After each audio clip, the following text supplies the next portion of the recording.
வணக்கம், இது உங்கள் தினக்கதிர்.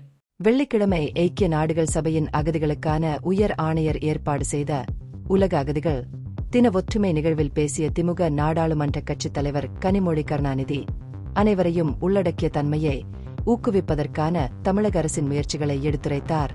தற்போதைய திமுக அரசு நான் முதல்வன் மற்றும் புதுமை பெண் போன்ற முக்கிய நலத்திட்டங்களை மாநிலத்தில் உள்ள இலங்கை தமிழ் அகதிகளுக்கு விரிவுபடுத்தி வருவதாகவும் அவர்களின் கல்வி மற்றும் திறன் மேம்பாட்டை ஆதரிப்பதாகவும் அவர் சுட்டிக்காட்டினார்.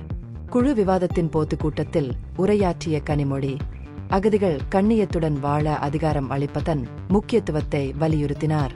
இன்னும் நீண்ட தூரம் செல்ல வேண்டியுள்ளது என்று அவர் கூறினார். தொண்டு கேட்பதை நிறுத்த முடியும், மேலும் அவர்கள் தங்கள் வாழ்க்கையை தங்கள் கைகளில் எடுத்துக்கொண்டு கண்ணியமான வாழ்க்கையை வாழ முடியும். அகதிகள் சார்பு நிலையிலிருந்து தன்னம்பிக்கைக்கு மாற உதவும் அரசாங்கத்தின் பரந்த இலக்கை அவரது கருத்துக்கள் அடிக்கோடிட்டு காட்டின. இந்திய தூதரகத்தின் துணைத் தலைவர் மார்கரெட் வீன்மாவும் குழுவில் உரையாற்றினார் மற்றும் கூட்டு நடவடிக்கைக்கு அழைப்பு விடுத்தார். அரசாங்கங்கள், நிறுவனங்கள் மற்றும் சிவில் சமூகங்கள் ஒத்துழைத்து அகதிகளை ஆதரிப்பதற்கு புதுமையான தீர்வுகளை வகுக்க வேண்டும் என்று அவர் வலியுறுத்தினார். குறிப்பாக அதிகரித்து வரும் தேவைகள் மற்றும் வரையறுக்கப்பட்ட வளங்களின் சூழலில் கூட்டு ஒற்றுமையின் சக்தியை எடுத்துரைத்த எழுத்தாளர் விஜிதரனின் நுண்ணறிவுகளும் இந்த நிகழ்வில் இடம்பெற்றன. ஒவ்வொருவரும் ஒருவருக்கொருவர் உரிமைகளுக்காக ஒன்றாக நிற்கும்போது ஒற்றுமை மிகவும் சக்தி வாய்ந்ததாக இருக்கும் என்று அவர் கூறினார். இலங்கை தமிழ் அகதிகளுக்கான மறுவாழ்வு முகாம் தேவையில்லாத எதிர்காலத்திற்கான நம்பிக்கையை வெளிப்படுத்தினார்.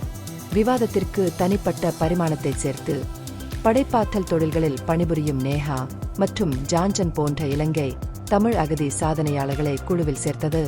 தமிழக சிறுபான்மையினர் நலத்துறை அமைச்சர் எம் நாசரும் கலந்து கொண்டு இந்த நிகழ்விற்கு ஆதரவளித்து அகதிகள் நலனுக்கான அரசாங்கத்தின் உறுதிப்பாட்டை வலுப்படுத்தினார்.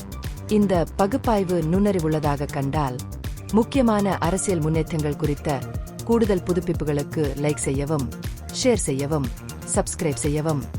இது உங்கள் தினக்கதிர். நன்றி.